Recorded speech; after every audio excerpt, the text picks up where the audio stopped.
Hi, ladies. I'm Yvonne from South Africa, and today I'm not sharing my own praise, but a praise from a beautiful bride called Belle from Kuwait.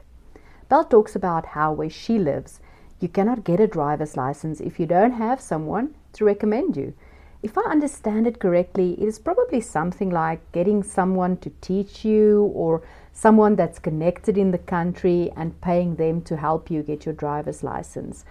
She asked someone, and the cost of this person helping her came to almost $1,000. Can you believe it? She thanked him and said she could unfortunately not pay that amount. What I love from her praise is that then she went back and remembered a time that her heavenly husband came through for her in an impossible way. When her daughter, because probably of where they live, she needed sponsorship. And she because she was sponsored by her earthly husband, it seemed that she could not be a sponsor for her daughter. But when she went to check, it seemed she could sponsor her daughter, and that was okay. And what was more amazing about that is that when they were looking at the amount to pay, the amount was already paid for her. It was like there was nothing left for her to pay, and she had no idea where the money was coming from. So, with this miracle in the back of her mind, she's trusting that if it is His will, He will make it possible for her to get her driver's license. Now, this was in her first praise report, and I will not leave you on a cliffhanger. We had to wait a week to find out if she got her license or not, but I will not keep you in suspense. She got it. And again, it all happened in such a miraculous way that her heavenly husband removed the curb that was giving her problems and replacing it with a cone. Can you believe it? We know He removes obstacles from our way, but this, wow, this is unbelievably amazing. Please listen to this in Belle's own words and remember that for our Heavenly Husband, nothing is impossible. And when you find yourself in an impossible situation, remember the times that He came through for you. Now you can enjoy Belle's praise. Yeah, good evening, everyone. Yeah, I'm Belle from Kuwait. Yeah, I just want to share what I've gone through this week and how my heavenly husband has reminded me of his faithfulness in my life. I've been for some time now. I've been going for my driver's license, like the test, the practical test. I've not been getting it. They always fail me because what they say that I need somebody like in this country that is going to recommend me, or I need to pay money before I can get it. If not, they're not going to give me. So I just allow myself to just go through the whole thing. Like I was just thinking, like, how am I going to do? I mean, check with my colleagues, like almost every one of them that got it. They say somebody like their husband's friend and is distant, they cannot help, all those type of things. And I'm like, what am I going to do here? Then there's one my earthly husband, one of the friend, he contacted the friend. The friend said, okay, they will help in looking for someone. When they look for the person said that I need to pay like almost $1,000 for me to get the driver's license. So I just told the person, I said, thank you so much. I say, I've heard you, thank you so much. But I'm not, I say, I can't pay that much. I can't pay that money. Just say thank you. So when on Wednesday, when I was just praying, I remember like when my husband moved out, because here in this country, they have the sponsorship system that I cannot have a resident on my own here. It must be through a sponsor. So I came here through my husband. So when my husband was leaving, I had to move to my company when I got the job. So when he was leaving, they were saying that a woman in this country, you can't sponsor your child. You can't sponsor your husband and you can't sponsor children. That's what they were saying. Then I was like, God, I'm just asking you for just your favor.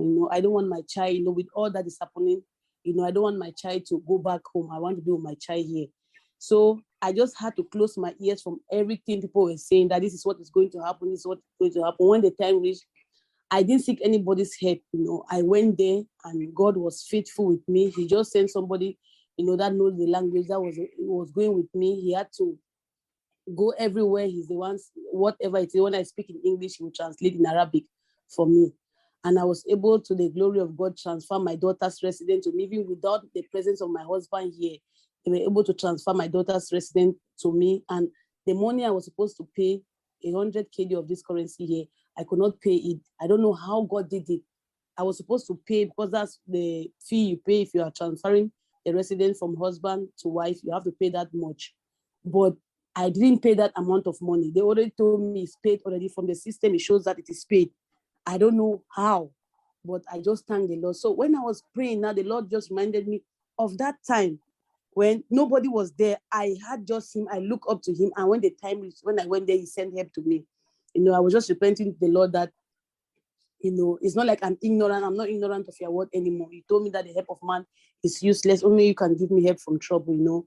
I've gone left and right. There's no one that can recommend or whatever it is.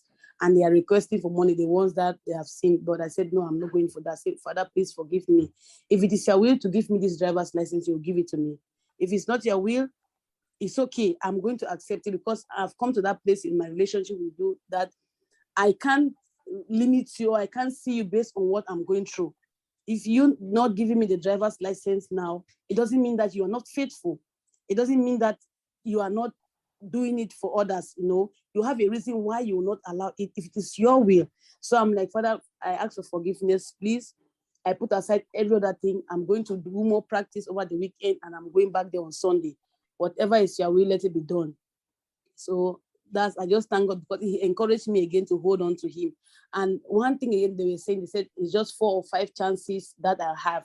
And if I miss them, they are going to cancel me. Like in their system, they will never give me a driver's license in this country. So all those things were just bringing like thought of fear, what is going to happen, because now my daughter is grown. I was just telling the Lord, I've been living here almost 6 years. I had the required salary that I can go for the driver's license from the very first day I got my job, but I didn't go. It has been 6 years now. I say, if you are putting this in my heart for me to go to the driver, I was just telling my consent. My daughter is growing. I don't just want her to just sit at home to study. I want to involve her in other activities, and if I have to go by taxi, I'm going to spend a lot. I was just telling him the reason that I really want the car. It's not like for any other thing. It's just like a means of transport to ease our movement around. So I just put everything in his hands. Sunday, by his grace, I'm going there again. So whatever is his will, he's still my God. He's still my lover. I'm never changing on that matter. So that's my prayer. Thank you all. I'm there from Kuwait. Today I have a praise to return to my heavenly husband for what he did for me this week. Last time I was sharing with you all concerning my driving license, what I was going through with the process. So what happened is that, like here in this country, they say WASTA. WASTA means that connection. Like you must have somebody working there that they are going to recommend you, or you are going to give money before they can give you the license. So I've been going there for the test, but they have been failing me, For that, I will say that was on me. Why? Because I was like, there's a small passage that you just need to pass with the car, and I always bump at the pavement. So I know within me, I say, okay, whatever they are doing, like they are okay, they are correct, because I'm not passing the test, I'm failing because I'm bumping at that pavement. So when I went to my place of work, everyone was saying that, see, this country is a WASTA country. It means a connection country. If you don't have anyone, just know that they will not give you that license. And if you go there 4th or the 5th time and you don't pass, they are going to withdraw. You will never have it again. It means that you will stay in this country without a driver's license. So I was like, what am I going to do? So I tried to ask for help, like around. Everybody is saying that no, they cannot. I came to a point that I need to reach out to my EH. So when I reached out to him, because he has friends here, the company he was working with, he has friends here, I said, to check with them, maybe they might have somebody that might help me. So they tried to look for someone, but the person said, you pay like almost $1,000, $1,000 I have to pay for me to obtain that. Then I told him, I said, I cannot pay that amount of money. I just told him, I said, thank you so much for helping. Then when I came back, I was so worried. I was just so anxious. I'm like, if I don't have this driver's license, how am I going to do with my child? She's growing. She needs like extra activities other than her studies. How am I going to do if I have to go by taxi? I'll be spending a lot every month. So I just bring the case before the Lord, I just told him, Father, this is the reason, like the Bible says, we should bring our case before him. So I just explained everything, that the reason why I want the car. I say, if it's on me just alone here, I don't even need the car. I'll be going, like, using the public transport, going to work and coming back. But I didn't need it for my daughter. Then when I was praying, the Lord reminded me of a situation in the past, that because this country we are living is a sponsorship country, that you cannot live here without a sponsor. So I came here, my husband brought me, he was my sponsor. So when I came here, I got a job. I moved now to my company. And when he left, my daughter needs to come to my residence. If she doesn't come to my residence, it means that she'll go home. She'll go back to my country. So I was like, God, I don't want this to happen. And God was just so faithful. When he left without me transferring my daughter to my residence. So everyone was saying that it will be impossible for my daughter to come to my residence without my husband here. It means that she has to go back home. So, and I'm so happy because during that time, I came in contact with this ministry. I came to know the Lord as my husband, as my helper, and he can do everything for me. So I had to turn to him. I said, Father, I'm not going to listen to people. I said, all my life, I've listened to people. There has not been any result. So I'm going to trust you. So I surrender everything. I went there. God just sent somebody. I'm telling you, it's like an angel from heaven. He was the one that was just going to the office. He speak in that, because here is Arabic. You have to speak Arabic. He was like, he's a father, like he's my husband. He was the one doing everything. And to the glory of God, I was able to transfer my daughter resident. And there was a certain amount of money I was supposed to pay. I didn't pay that money. I don't know how it happened. They told me in the system it's paid already. So when I was praying, the Lord reminded me of that incident, that he is the one who did it. So I have to trust him also with this process, and he led me in the book of Isaiah, he said, I am the Isaiah 42 verse. It said, I am the Lord, that is my name, and my glory I will not give to another. He encouraged me with that verse. I said, Father, I will just repent and ask for forgiveness. I said, I've gone, I know I've been committing to your hand, but I went to man, and you have told me in your word that only you can give me help from trouble. The help of man is useless. So I turned to the Lord. I decided to close my ears. I will not listen to anybody. In my place of work, I said, I'm not going to tell them when I'm going for the next test. I said, I'm not going to tell anybody. I will not announce it to anyone. So the date they gave me on the 14th of June, I was supposed to go. I didn't go because of those many information. Like, I must have so much. So I was afraid to go and pay the full time. I didn't go on that day. So I went on the 19th, and the officer said, why I didn't come on that day? I said, I was not feeling well, that's why I didn't come. So he had to give me on the 21st for me to go there.